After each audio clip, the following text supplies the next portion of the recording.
함께 기도하겠습니다. 사랑의 아버지 하나님, 오늘도 새날 주시니 감사를 드립니다. 피곤하고 지치는 목요일이지만 예배하면서 새 힘 얻고자 주 앞에 엎드렸습니다. 오늘도 우리에게 이 아침을 깨워주시고 이 하루를 살아갈 힘을 주시고 또 하루를 마무리할 때 주님께 영광 돌리는 감사의 하루가 되도록 인도하여 주옵소서. 말에나 생각에나 모든 행동에 하나님의 은혜가 세상 가운데 흘러가는 축복의 통로들 되게 도와주시고 우리를 통하여 오늘 감당해야 될 모든 일들 순탄하게 감당할 수 있도록 은혜를 허락하여 주옵소서. 예수님의 이름으로 기도드립니다. 아멘. 우리 찬송가 183장 찬양하시겠습니다.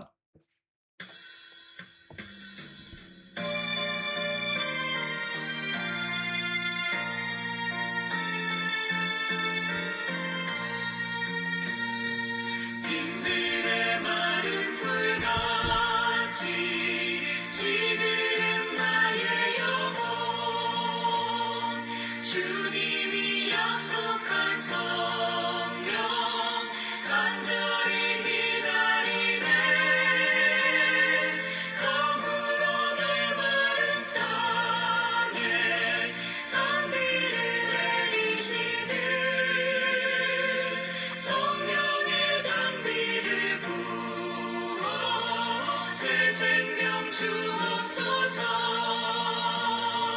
반가운 빗소리 들려 산천이 춤을 추네 봄비로 내리는 성령 내게도 주옵소서 가물어 메마른 땅에 단비를 내리시듯 성령의 단비를 부어 새 생명 주옵소서 절 따라 우로를 내려 조목이 무성하니 갈급한 내 심령 위에 성령을 부으소서 가물어 메마른 땅에 단비를 내리시듯 성령의 단비를 부어 새 생명 주옵소서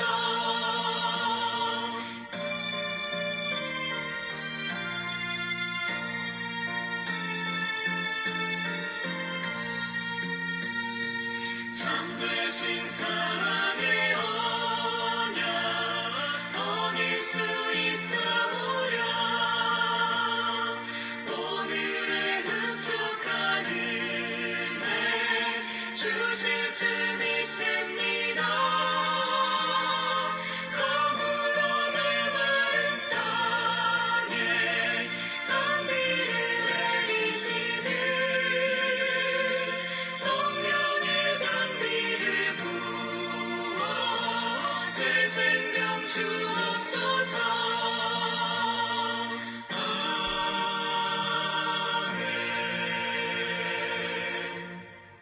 아멘. 오늘 하나님의 말씀은 느헤미야 12장 27절에서 47절까지의 말씀입니다. 같이 먼저 읽고 묵상하도록 하겠습니다. 예루살렘 성벽을 봉헌하게 되니 각처에서 레위 사람들을 찾아 예루살렘으로 데려다가 감사하며 노래하며 재금을 치며 비파와 수금을 타며 즐거이 봉헌식을 행하려 하매 이에 노래하는 자들이 예루살렘 사방들과 느도와 사람의 마을에서 모여들고 또 백길갈과 게바와 아스마의 들에서 모여들었으니 이 노래하는 자들은 자기들을 위하여 예루살렘 사방의 마을들을 이루었습니다. 제사장들과 레위 사람들이 몸을 정결하게 하고 또 백성과 성문과 성벽을 정결하게 하니라. 이에 내가 유다의 방백들을 성벽 위에 오르게 하고 또 감사 찬송하는 자의 큰 무리를 둘로 나누어 성벽 위로 대오를 지어 가게 하였는데 한 무리는 오른쪽으로 분문을 향하여 가게 하니 그들의 뒤를 따르는 자는 호세야와 유다 지도자의 절반이요 또 아사랴와 에스라와 무술람과 유다와 베냐민과 스마야와 예레미야이며 또 제사장들의 자손 몇 사람이 나팔을 잡았으니 요나단의 아들 스마야의 손자 mat다냐의 증손 미가야의 현손 삭불의 5대손 아삽의 6대손 스가랴와 그의 형제들인 스마야와 아사렐과 밀랄레와 길랄레와 마에와 느다넬과 유다와 하나니라.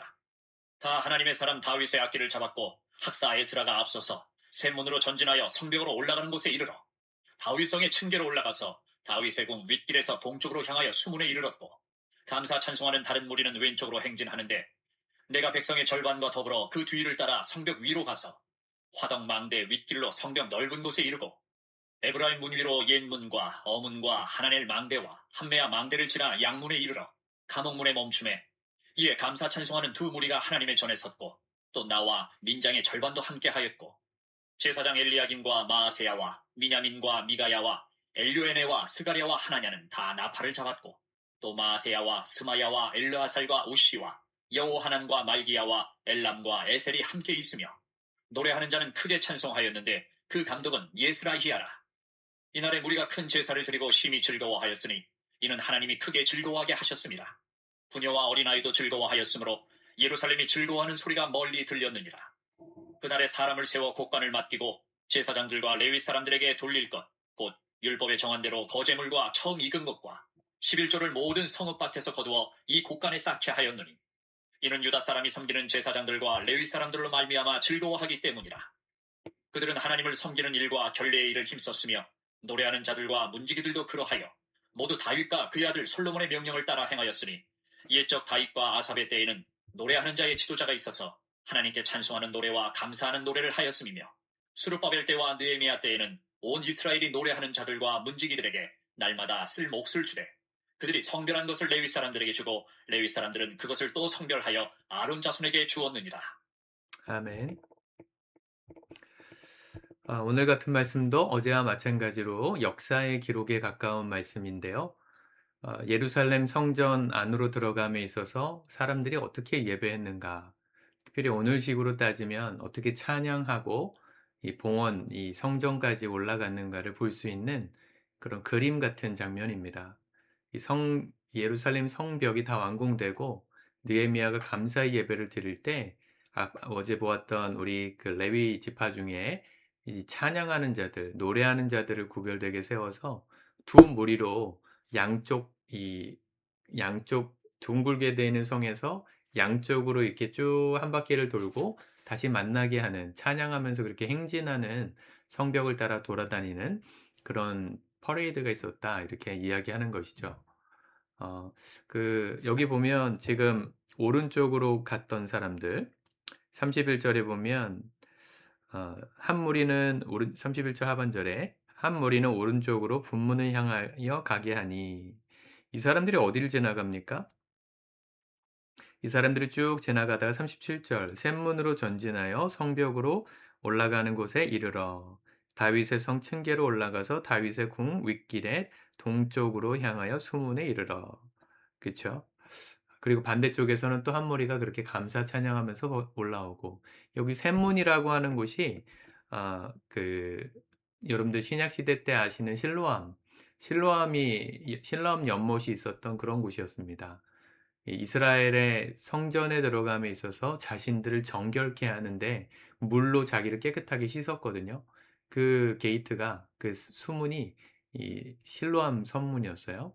실제로 이 실로암 성지에서, 이 연못에서 자신을 성결케 하고 이 성벽으로 따라 올라가던 이 게이트, 이 길이 최근에 아주 몇 년 전, 십수년 전에 고고학적으로 발견이 되었습니다. 그 수문이 발견돼서 이스라엘 백성들이 어떻게 하나님을 예배하고 찬양하면서 올라갔는가 볼 수 있는 장면입니다. 발견이 됐어요. 제가 이스라엘 갔을 때는 발굴이 되고 있었던 상황이라 못 가봤는데 지금 가면은 가볼 수 있다고 하더라고요. 저는 이런 장면들을 볼 때, 또 현장에서 그걸 볼 때, 사실은 그렇게 성벽을 따라 걸어 다니는 길이 평지가 아니고 약간 동산 같은 언덕길을 계속 가는 거라 쉽지 않거든요.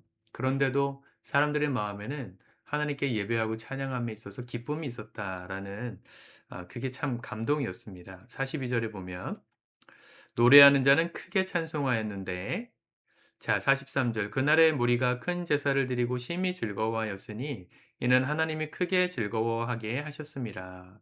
부녀와 어린이도 즐거워하였으므로 예루살렘이 즐거워하는 소리가 멀리 들렸느니라. 온통 성 전체가 하나님께 예배하고 노래하는 소리로 즐거웠었다는 겁니다. 축제죠. 예배는 페스티벌이에요. 축제예요. 우리도 이런 마음으로 예배드리는 자들이 되었으면 좋겠습니다. 날마다 새벽문을 열고 아침을 열 때 우리가 예배하는 이 시간이 하나님께 즐거운 시간이었으면 좋겠습니다.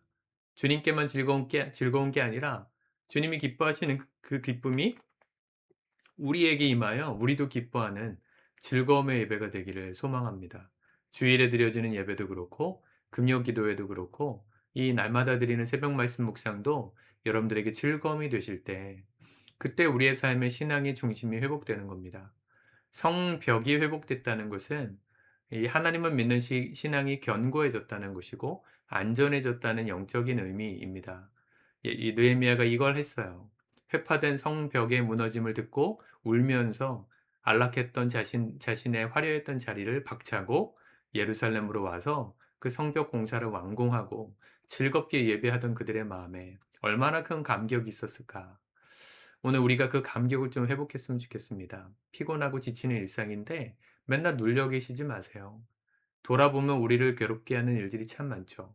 기도 제목도 있고 또 내 힘으로 풀 수 없는 문제도 참 많습니다. 그래도 기뻐하며 예배하는 우리가 되었으면 좋겠습니다. 기쁨의 이유가 내 삶에 무언가가 생겨서가 아니라 하나님 자체가 우리의 기쁨의 이유여야 해요. 제가 아버지가 계속 요즘 몸이 안 좋으셔서 9월 이후로 제가 시술 맞던 날짜에 응급실에 열흘 이상 같이 입원하셨었고 또 한 번 입원하셨다가 계속 이제 몸이 안 좋으세요. 심장 수술 이후에 신장이 콩팥이 많이 망가지셔서 이제 소변 보시기가 어렵고 얼굴이 퉁퉁 붓고 배출이 잘 안 돼서 많이 힘들어하시고 계셔서 제가 오늘 원주에 다녀오고 이 오후에 이 영상을 찍고 있는데 어머니가 참 많이 힘들어하셨습니다. 어머니가 아버님을 모시고 병원에 갈 때마다 병원의 의사가 그렇게 친절하지 않잖아요. 뭘 물어보려고 그래도 되게 막 싸우자는 식으로 퉁명스럽게 대답하고 저도 제 담당 주치의가 그런 사람이라 그 마음을 너무 잘 아는데 어머님 너무 힘들어하셔서 제가 아버지 모시고 오늘 다녀왔어요. 근데 가고 돌아오면서 느끼는 마음은 그거였습니다. '의사가 뭘 해줄 수 있는 게 아니구나.' 또 이 병든 아픈 몸과 상황 속에 갇혀 있으면 '절대로 안 되겠구나.' 하는 마음을 주셨어요. 힘들죠. 생활이 어렵고 내 맘대로 몸이 움직이지 않는 상황이 어렵지만 그렇기 때문에 절망하고 걱정하고 발을 동동 구르고 염려하는 것이 아니라 하나님께 맡기고 주님이 내게 주실 은혜를 달라 오늘도 기도하고 우리가 하나님을 예배하고 찬양하는 이 즐거움을 회복할 때 '이 땅에서의 고통을 이길 수 있겠구나.' 하는 마음을 갖게 됐습니다. 여러분 하나님께 예배하는 게 즐거워져야 세상의 모든 근심 걱정 이길 수 있습니다. 하나님을 예배하는 게 즐겁지 않으면 세상에서 당하는 모든 환난과 고난을 이길 힘이 없어요. 세상의 것들로 어떤 것들로 대신 위로하려고 한들 그때뿐이지 여러분들이 고민하고 걱정하는 거 누가 해결해 주겠습니까? 영원한 해결 우리 오직 주님께만 있습니다. 결국은 주님께서 우리를 이 땅에서 부르실 날이 다 있을 겁니다. 그때까진 고난이 있고 고통이 있어요. 이 땅은 천국이 아니니까요. 그러나 우리가 여전히 그래도 걱정하지 않고 좌절하지 않을 수 있는 이유는 우리의 기쁨의 이유가 예수님이고 주님을 예배하는 것이기 때문입니다. 우리가 그분의 나라에 들어가는 그날, 다시는 고통이 없는 그곳에서 하나님을 영원토록 예배하는 그 즐거움이 오늘 이 땅에서부터 누려질 수 있다면 이 땅에서의 고난, 어려움, 조금은 경감될 수 있지 않겠어요? 여러분들의 삶에 힘들게 하는 것들이 있다면 잠시 내려놓으시고 하나님을 노래하시길 바라요. 하나님께 찬양 불러보세요. 제가 몇 번 권면 드린 적이 있죠. 아무도 없는 곳에 가셔서 하나님께 찬양 한 곡 드리고 오시라. 하나님께서 받으실 만한 그분을 생각하면서 그분께 향한 사랑의 고백을 드리고 나오시라. 정말 힘들 때 그렇게 1분, 2분 찬양 드리고 나오면 여러분들 마음에 기쁨이 회복될 거예요. 저는 그런 시간을 너무 많이 경험했어요. 마음이 힘들고 울적할 때 기도도 했지만 주님을 찬양하는 그 찬양이 우리 마음에 기쁨이 되는 걸 경험하고 위로가 되는 걸 경험하면서 어려운 시간들을 이겨냈습니다. 지금도 이기고 있고요. 여러분들에게도 동일한 은혜로 오늘 승리하는 은혜가 있길 바랍니다. 즐거움의 은혜, 세상에서 찾지 마시고 예배에서 찾으실 수 있기를 우리 주님의 이름으로 축복합니다. 기도하겠습니다. 하나님 감사합니다. 지치고 피곤한 일상이고 여전히 근심 걱정거리는 많은 우리의 삶입니다. 이 땅에서의 삶은 고통이고 죄로 인해 망가진 세상 속에 신음하다 가는 인생이지만 여전히 우리가 기뻐하고 감사할 수 있는 것은 우리의 기쁨의 이유가 오직 주님이시기 때문임을 고백합니다. 삶이 어렵고 힘들어도 오늘 주 앞에 예배하는 이 시간 그 즐거움을 회복시켜 주시고 하나님을 향하여 예배하고 노래할 때 잃어버렸던 감사가 회복되어서 이 땅의 어려움이 경감되고 그 모든 고난의 크기가 우리 안에 작아질 수 있도록 오늘 은혜를 베풀어 주시옵소서. 예배함으로 세상을 이길 힘과 능력을 공급받는 복된 하루 되도록 사랑하는 모든 성도들의 삶 속에 함께하여 주옵소서. 예수님의 이름으로 기도드립니다. 아멘.